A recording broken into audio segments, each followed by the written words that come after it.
이 국장님, 네. 김은경 민주당 혁신위원장이 말만 하면은 설화를 지금 빚고 있는데 이번에 노인 폄하 반응으로 뭐 김은경뿐만 아니라 민주당까지 아주 골로 가게 생긴 그런 상황이 됐지 않습니까? 그런데 김은경이는 이 발언이 일파만파 엄청난 후폭풍을 몰고 오는데도 불구하고 사과를 못하겠다. 나도 자존심이 있다 하더니 4일 만에 이 사과를 했어요. 왜 이렇게 사과로 하루 만에 그 전날까지도 안 하겠다고 하던데 돌아섰습니까? 아침까지도 안 하려고 했던 걸로 지금 보입니다. 왜냐하면 말씀하셨듯이 그 전날 사과와 관련된 어떤 의견이 교환이 되고 있을 때 혁신이 내부에서 말씀하셨듯이 내가 지금 현재 상황은 그러니까 국민의힘이 휘둘리고 있다. 우리가 왜 국민의힘 주장대로 가야 되느냐. 내가 사과를 하는 건 내가 머리를 조아리는 건 그건 자존심이 허락하지 않는다라고 강경하게 말을 했다는 거예요. 자, 그 다음날 아침까지 혁신이 대변인이 라디오에 나와서 사회자가 묻습니다. 사퇴해야 되는 거, 사과해야 되는 거 아니에요? 했더니 대변인이 아니 사과는요 고민이 많이 필요합니다. 이렇게 얘기를 해요. 그러니까 당일 아침까지 혁신위의 내부에서는 사과를 전혀 몰랐다는 거예요. 그럼 혁신위가 사과를 모르고 혁신위원장이 갑작스럽게 그것도 기자들이 당시에 갑작스럽게 받았대요. 이 사과를 10시에 당사 앞에서 긴급 발언을 한다. 즉 사과라는 말도 처음부터 밝힌 게 아니고 이 공지사항은 긴급 발언한다. 이렇게 돼 있었거든요. 그게 약 한 8시 반에서 9시 비슷한 시각에 10시 그 상황을 공지를 받았으니까 그렇다면 8시경 그러니까 7시에서 8시경에 무슨 일이 있었을까? 김은경한테 무슨 일이 있었을 거 아니겠습니까? 그렇죠. 자기가 사과를 하지 않을 수 없는 뭔가 센 혁신위의 얘기도 못하고 혁신위 대변인한테도 얘기도 못하고 갑작스럽게 생각을 바꾸게 된 계기. 그럼 무조건 이재명이겠죠. 이재명이가 도저히 안 되겠으니까 전화를 때린 거 아니겠습니까? 그렇습니다. 당신 나가서 사과해. 예. 그러면 김은경이는 국민 여론은 안 무섭고 이재명만 무서운 거 아니에요? 임명권자다 이건가요? 뭐 어쨌든 제가 보기엔 박광훈 자기가 임명하지 않았으니까 박광훈이가 무슨 힘도 전혀 없는 힘도 것이고요. 없죠. 그러면 당연히 이재명이 생각을 바꾸겠다라고 할 수밖에 없는데 이재명은 내가 나서리? 자기가 나설 수 없는 상황. 이재명의 지금 이 특징이 뭐냐면 자기가 임명하거나 자기가 가장 최근이 무슨 일을 벌였을 때 모르쇠 작전이 있지 않습니까? 기자들이 물어도 대답도 안 하고 먼 산만 바라보고 연락도 안 콜백도 안 하는 그런 모르쇠 작전으로 일관을 해왔거든요. 이를테면 지금 김남국이 그 사건이 발생했을 때 5일 만에 당의 어떤 유감 표명을 할 정도로 눈치고 이렇게 하는 데는 선수입니다. 그런데 지금 나흘간 이렇게 지켜보니까 서서히 자기가 문제, 비명계도 전부 다 이재명이 문제다라고 그렇죠. 이재명이 임명을 했으니까요. 그렇죠. 당연히. 더군다나 이게 한 번이 아닙니다. 지금 오버랩 되잖아요. 이래경 혁신위원장 내정했을 때도 그때 이래경이 그런 천안함 의혹을 하고 이런 사람이라는 게 드러나니까 9시간 만에 리더십이 어마어마하게 훼손이 됐거든요. 당시에. 이번은 더 말할 것도 없죠. 이번은 최악이죠. 여론조사 나중에 또 말씀을 드리겠지만 아주 거의 핵폭탄급입니다. 그러자 이재명이 나선 것으로 보입니다. 자기가 지금 DP2요? 드라마를 보러 갔다고 하는데 드라마가 눈에 들어오겠습니까? 당연히 김은경의 생각을 바꿨다라고 할 수밖에 없겠죠. 그런데 김은경의 사과가 진정성이 있느냐 이런 말이 나와요. 대한노인회 찾아가서 이호일 노인회장한테 사진에다가 뺨 따기를 서너 번 얻어맞기는 했습니다만은 헐리우드 액션에 불과하다. 진짜 이런 정도 무리를 빚었다 한다면은 당연히 사퇴해야 하는 거 아닙니까? 그건 딱 또 선을 그어버렸대요. 그렇죠. 그게 헐리우드 액션이죠. 그렇습니다. 그 회장단이 함께 앉아 있었던 것 같아요. 노인회 회장단.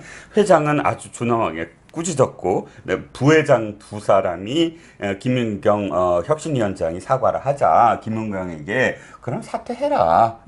지금 대한노인의 어떤 그런 정말 어르신들의 마음을 다독이는 건 사퇴를 하는 거다 했더니 변화의 의지, 그러니까 혁신의 의지는 계속된다라고 기자들한테 얘기한 거랑 거의 비슷하게 더 열심히 하겠습니다. 뭐 이런 식의 어떤 대답을 혁신 의지는 계속된다는 건 나 안 물러난다 그 말 아닙니까? 그렇습니다. 그런데 뭐 또 얘기를 한 거 보니까 교수라 철없이 지내서 정치 언어를 잘 모르는 어리석음이 있었습니다. 네. 아니 교수가 철없는 사람입니까? 아니 그렇죠. 전체 교수들을 완전히 이 뭐랄까요 여기야말로 폄하를 해버린 거 아닙니까? 그렇죠. 교수들이 철없는 사람이에요. 예. 지금 교수를 수십 년 한 사람인데 이렇게 교수들은 철이 없는 사람. 그러면 교수들이 대통령실 수석으로 가고 장관으로 가고 그 사람들이 철없는 사람들이 장관 되고 수석 되고 그래갖고 나라가 제대로 끌어가겠습니까? 그렇죠. 그 다음 말도 사실 저는 문제라고 생각합니다. 정치의 언어를 모른다. 정치의 가장 큰 건 언어, 말이잖아요. 네. 정치인들은 말로 시작해서 사실은 그것을 실현해내는 그런 사람들입니다. 그러면 정치 언어를 모르는 사람을 어떻게 혁신위원장에 임명을 할 수가 있습니까? 임명권자를 욕하는 거죠. 아니 철없는 사람을 임명한 거죠. 우리가 봐도 철이 없는 사람 같아요. 예, 예. 교수라 해서 이렇게 철없는 사람이 드물잖아요. 그렇습니다. 아니 인감원 부원장으로 네. 3년 내 연봉 3억 원씩 받고 다른 사람들은 그 부원장이 4명이 모양이죠. 네네.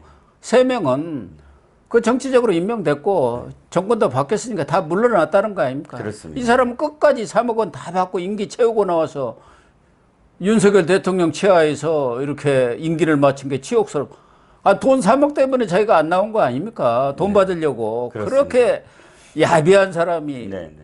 그러니까 유인태 전 정무수석이 철없는 사람이 무슨 혁신을 하느냐. 그렇게 얘기를 하고 나선 거 아닙니까? 예, 그런데 철이 없고 정치언어를 모른다는 자가 한 행태는 완전히 정치적인 행위였습니다. 네. 제가 놀란 게요, 선배님, 그 현수막 한번 보셨습니까? 현수막 네. 그리고 백보드. 그러니까 이번에 강원도 춘천에 가서 당원들에게 듣겠습니다 하고 듣겠다 하고 갔을 때 백보드하고 현수막이 어떻게 써져 있냐면 김은경 혁신위가 듣겠습니다. 이렇게 써져 있는 거예요. 네. 제가 그걸 보고 기함을 이게 진짜 놀란 게 아니 민주당 혁신위원회잖아요. 브랜드가 민주당을 혁신하는 민주당 혁신위여야 되는데 김은경 혁신위가 듣겠다는 거예요. 즉 브랜드가 자기가 이름이 돼 있는 겁니다. 네. 그래서 이 사람이 지금 자기 정치를 하려나 보다라는 생각을 했는데 아니나 다를까 모두 발언에서도 자 김은경 혁신위는 다릅니다라고 해서 아예 발언도 그렇게 했고요. 또 그날의 어떤 그 분위기가 완전히 김은경 정치인을 떠받드는 자리가 됐다는 거예요. 당원들이 앞장서서 흔들리지 마세요. 지금 이 노인 폄하 발언이라고 하는 건 국민의힘의 술책입니다. 자리를 꿋꿋이 지키세요. 이렇게 응원의 목소리를 계속 이으면서 이상민, 조응천을 공천에서 탈락해라라는 요구를 하고 또 권리당원의 이 권리를 더 늘려라. 주로 이 발언들은 다 뭐죠? 개딸들 아닙니까? 그러니까 개딸들 모아놓고 개딸들한테 칭찬 듣고 그 다음에 마지막 한 말이 이겁니다. 내가 원래 좀 회복력이 좋다. 그러면서 강인한 면이 있어서 나를 믿어주면 모든 일 다 잘 될 것 같다. 오늘 엄청 용기를 받았다. 절을 해도 여러 번 여러분들한테 절을 하겠다라고 하면서 아주 웃으면서 그게 끝났다는 겁니다. 그게 바로 지금 사흘째 이 문제의 발언이 사흘째로 접어들면서 완전히 눈덩이처럼 지금 커지고 있는데 자기는 춘천에서 개딸들 만나서 화기애애하게 아주 자기는 회복력이 좋다는 등 이 다음날 바로 사과를 한 거거든요. 네. 네, 그러니까 함량 미달인 사람이 완장을 차면은 그렇죠. 늘 사고를 칩니다. 우리가 학교를 다닐 때나 직장에서도 보면 완장 하나 채워주면은 성숙하고 내공 있는 사람은 그렇게 안 해요. 네네. 근데 이 김은경이는 대표적으로 함량 미달인 사람이 완장찬 꼴이거든요. 네. 그러니까 지방 다니면서 개딸들이 중앙에서는 누가 알아주는 사람이 없지 않습니까? 의원들도 뭐 완전히 도외시해버리고 네, 네. 의원들 무슨 조찬하자고 오라겠는데 딸랑 5명인가 갔다면서요. 48명, 그러니까 재선 의원들을 불렀어요. 48명인데 5명이 왔더라고요. 5명이. 그러니까 그 개딸들 그냥 축여주니까 거기에 으쓱이 갖고 네.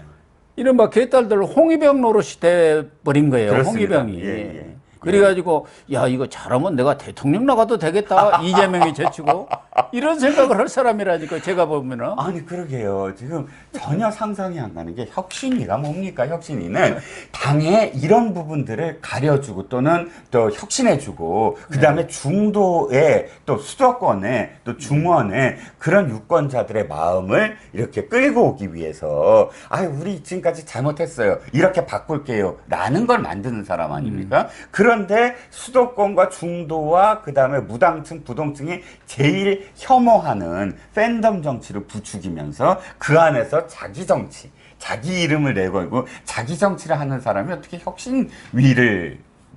혁신위원장이 될 수가 있겠습니까? 거기다가 지난 2일부터는 또 이 의원들한테 여론조사 뭐 이런 걸 돌려가지고 공천룰 개정이라든가 대의원제 폐지 등 이게 지금 이재명이 하려는 것 아니겠습니까? 그렇죠. 이 혁신방언에 관한 뭐 설문을 조사한다는데 사실은 이게 잘못 건드렸다가는 벌집을 쑤시는 꼴이 되거든요. 그럼요. 예. 예. 이게 내관이에요, 사실. 그렇죠. 가장 큰 내관이죠. 혁신위가 공천까지 손을 댄다.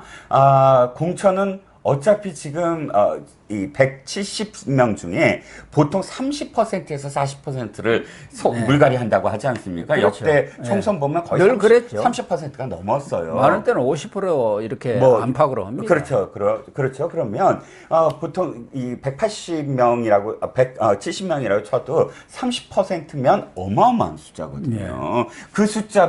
그 숫자가 속가는다는 건데 당연히 비명계는 내 목을 치는구나 라고 지금 절박한 상황이거든요. 그러면 공천룰을 지금 이렇게 친명 중에 개딸 중에 가장 최악인 그런 김은경이 행사를 하려고 한다? 그럼 당연히 그 지금 이 강원도에서 얘기 들었듯이 조웅천, 이상민, 서른 이런 식의 어떤 비명계에서 목소리를 높이는 사람을 중심으로 해서 다 잘라버린다 라는 지금 구도가 나오는 거죠. 그런데 뭐 그렇게 될 가능성은 좀 더 지켜봐야 할 사안이고요. 워낙 민감한 사안이기 때문에 이재명이도 쉽게 밀어붙이기는 어려울 겁니다. 대의원제 같은 경우도 이 대의원들이라는 게 이 개딸들이라기보다는 정말 민주당에서 과거부터 오랫동안 헌신해온 사람들, 네. 골수 당원들 있지 않습니까? 네. 진짜 당원들, 진성 당원들이거든. 네. 대부분이. 네. 그 대의원들이라는 게. 그렇죠. 그렇기 때문에 이걸 폐지한다는 것은 뭐 쉬운 일은 아닌데 어쨌든 이재명은 지금 휴가 가서 곧 돌아올 거 날이 됐죠. 네네. 뭐 휴가 가 있다 하더라도 마음이 편겠습니까? 하도 사고를 치니까. 예. 결국은 이재명이 지금 잠수를 타고 있다가 돌아와 가지고 어떤 메시지를 내놓을 것인가. 지금 이 김은경 발언 파문 이후 그 이전부터도 그랬습니다만은 민주당의 지지율이 지금 정체 내지는 하락세인데다가 이번에 이제 이 파문이 있었기 때문에 더 지지율이 떨어지지 않을까 예상이 됩니다만은 이재명으로서의 무슨 돌파구가 있을까요? 어쩔 수 없이 그러면 사실 혁신위를 해체하는 수순이 가장 지금 이 수습의 첫 번째거든요. 네. 왜냐하면 아무리 사과를 한다고 하더라도 혁신위 자체가 이 존속하고 또 혁신위가 존속한다는 건 무엇인가 행위를 해야 되잖아요. 그러면 지금 이미 벌린 일, 엎질러진 물을 아마 다시 회수하려고 할 겁니다. 아니, 다 지금 그 의원실마다 여론조사를 지금 설문조사를 돌렸는데 그것을 회수해서 결과물을 내려고 했다가는 그야말로 정면 충돌 양상으로 가게 되거든요. 그러면 혁신위를 큰 무리 없이 한 달밖에 안 남았다고 합니다. 뭐 시간도 그러니까 8월 말까지 아니겠습니까? 그렇죠. 9월 정기국회에 들어가면 혁신위가 뭐 더 이상 활동할 수가 없죠. 활동을 할 수 없게 그러니까 뭐 공천 룰을 어떻게 저떻게 하는 어떤 행위 자체가 없게 만들고 다른 쪽으로 시선을 돌리게 하겠죠. 근데 뭐 시선을 돌릴 만한 거리가 있겠습니까? 네. 지금 후쿠시마도 가버렸고 서울 양평 고속도로도 오히려 덤터기를 본인들이 쓰게 된 상황 아닙니까? 지금 또 잼버리 갖고 뭐 시비를 걸려다가 이게 다 문재인 때 지금 따낸 거고 또 지금 전북도가 그 이전부터 6년 동안 지금 이 예산을 갖고 제대로 만들지 못했기 때문에 민주당도 소가리를 지금 하고 있어요. 잼버리 갖고 지금 뭔가 공격을 하고 싶었는데 할 수 있는 게 이동관, 방통위원장, 지명자 뭐 이것저것 걸고 물고 늘어지는 거 외에는 지금으로서는 그렇게 썩 좋은 공격거리가 없는 것 같은데요. 그렇죠. 그런데 지금 이동관 후보자의 지금 시비거리가 재산으로 넘어갔어요. 네. 이건 무슨 뜻이냐면 재산이 많이 증식이 됐다는 겁니다. 그런데 제가 보기에 그 재산 증식은 큰 결정타가 될 수가 없어요. 결정타가 되려면 당연히 학폭이 돼야 되는데 학폭은 아시다시피 모든 학폭 사건이 커지는 이유는 딱 한 가지입니다. 피해자가 증언을 하는 거예요. 피해자가 SNS를 통해서 내가 어떤 상황에서 어떻게 맞았다라든지 이런 것들이 나왔을 때 학폭은 완전히 정말 불길처럼 번집니다. 그런데 이동관 아들의 학폭은 정반대예요. 피해자가 한 번도 나서지 않아요. 그 처음부터 이건 전교조 출신의 교사, 지금은 민주당의 뭐 보좌관도 하고 민주당의 기웃거리는 그런 정치인이라고 할 수 있는 그 교사가 하나고의 징계를 받는 상황이 되자 그것을 모면하려고 하나고의 뭐 비리들을 폭로한다. 내부 폭로자가 돼서 폭로하는 그것 중에 하나를 4년 전 일을 갖고 나온 거거든요. 이런 상황에서 더 진전, 그러니까 피해자가 진짜 있어서 피해 사실을 막 확산시키지 않으면 이건 더 이상 학폭이 문제가 더 커질 수 없는 문제가 돼버렸거든요. 아무튼 이재명 대표가 본인의 사법 리스크에다가 김은경 리스크까지 겹쳐서 혁신위도 지금 심정지 상태다고 이렇게 이야기하고 있는데 이재명 리더십 자체도 식물 리더십으로 전락해 가지 않나 그런 생각이 듭니다. 결정적인 자기 구속영장이 지금 언제 청구가 될까? 그것도 가장 큰 문제죠. 네. 네, 시청자 여러분, 오늘 방송은 여기서 마치도록 하겠습니다. 시청해 주셔서 감사합니다.